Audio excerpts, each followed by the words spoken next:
الحمد لله الذي يصرف الأزمان بأنواع البركة والإحسان. أحمده تعالى وأشكره وأتوب إليه وأستغفره. هو الحنان المنان. أشهد أن لا إله إلا الله وحده لا شريك له، وأشهد أن محمدا عبده ورسوله صلى الله عليه وعلى آله وأصحابه ومن تبعهم بإحسان. أما بعد، فيا معشر المسلمين، أوصيكم ونفسي أولا بتقوى الله عز وجل والتمسك بالسنة المطهرة. عباد الله، إن لرمضان فضائل شتى، يكفي لفضله أن أبواب الجنة فتحت فيه وغلقت أبواب النار وصفدت الشياطين. أعزتي في الله، يعلم أن شهر رمضان شهر الصيام والقيام، شهر الصدقات والبر والإحسان.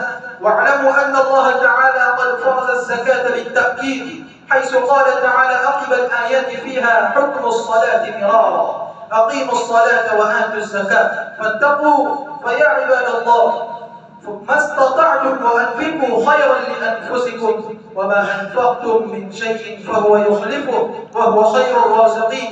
وما آتيتم من زكاة تريدون وجه الله فأولئك هم المضعفون. وهذا يتعلق بالصدقات النافلة لله فحسب، فإن الصدقة مضاعفة عند الله للمتصدق، وما نقص الصدقة من مال شيئا. وروى أبو داود عن ابن عباس رضي الله عنهما قال: لما نزلت هذه الآية: والذين يكنزون الذهب والفضة ولا ينفقونها في سبيل الله فبشرهم بعذاب أليم يوم يحمى عليها في نار جهنم فتقوى بها جباههم وجنوبهم وظهورهم، هذا ما كنزتم لأنفسكم فذوقوا ما كنتم تكنزون. كبر ذلك على المسلمين. فقال عمر رضي الله عنه: أنا أفرج عنكم، فانطلق فقال: يا نبي الله، إنه كبر على أصحابك هذه الآية.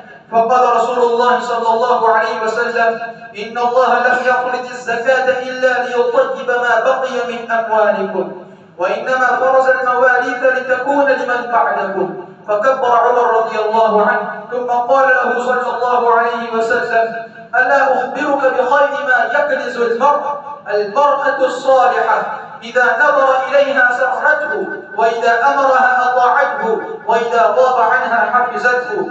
فيا أمة الإسلام، لقد أمر الله بذلك في قوله: وآتوهم من مال الله الذي آتاكم فأدوا زكاة أموالكم التي آتاكم الله من فضله، إن الله اشترى من المؤمنين أنفسهم وأموالهم بأن لهم الجنة. حتى أن الله تعالى أخبر في مصارف الزكاة وحدد وجزم ذلك في قوله تعالى: إنما الصدقات للفقراء والمساكين والعاملين عليها والمؤلفة قلوبهم وفي الرقاب والغارمين وفي سبيل الله وابن السبيل، فريضة من الله والله عليم حكيم. وأيضا أمر الله به في مقام آخر خاصة لذوي القربى: وآت ذا القربى حقه والمسكين وابن السبيل ولا تبذر تبذيرا.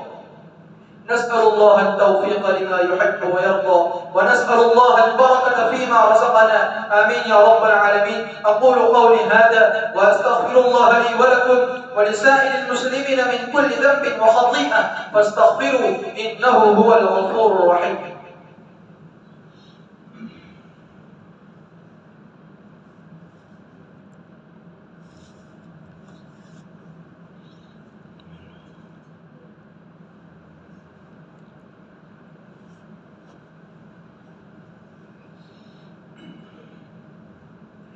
الحمد لله رب العالمين، والصلاة والسلام على سيد الأنبياء والمرسلين محمد بن عبد الله الأمين، وعلى آله الطيبين الطاهرين وصحابته أجمعين ومن تبعهم بإحسان إلى يوم الدين. أما بعد، فقد قال الله تبارك وتعالى مخبرا وآمرا: إن الله وملائكته يصلون على النبي يا أيها الذين آمنوا صلوا عليه وسلموا تسليما. اللهم صل وسلم وبارك على سيدنا محمد وعلى آله وأصحابه أجمعين، وصل على جميع الأنبياء والمرسلين والخلفاء الراشدين المهديين، ساداتنا أبي بكر وعمر وعثمان وعلي وسائر الصحابة رضوان الله تعالى عليهم أجمعين. اللهم أعز الإسلام والمسلمين، اللهم انصر الإسلام والمسلمين في كل مكان وفي كل حال. اللهم اغفر لجميع المؤمنين والمؤمنات والمسلمين والمسلمات الأحياء منهم والأموات برحمتك يا أرحم الراحمين. أعوذ بالله من الشيطان الرجيم. إن الله يأمر بالعدل والإحسان وإيتاء ذي القربى وينهى عن الفحشاء والمنكر والبغي يعظكم لعلكم تذكرون. فاذكروني أذكركم واشكروا لي ولا تكفرون.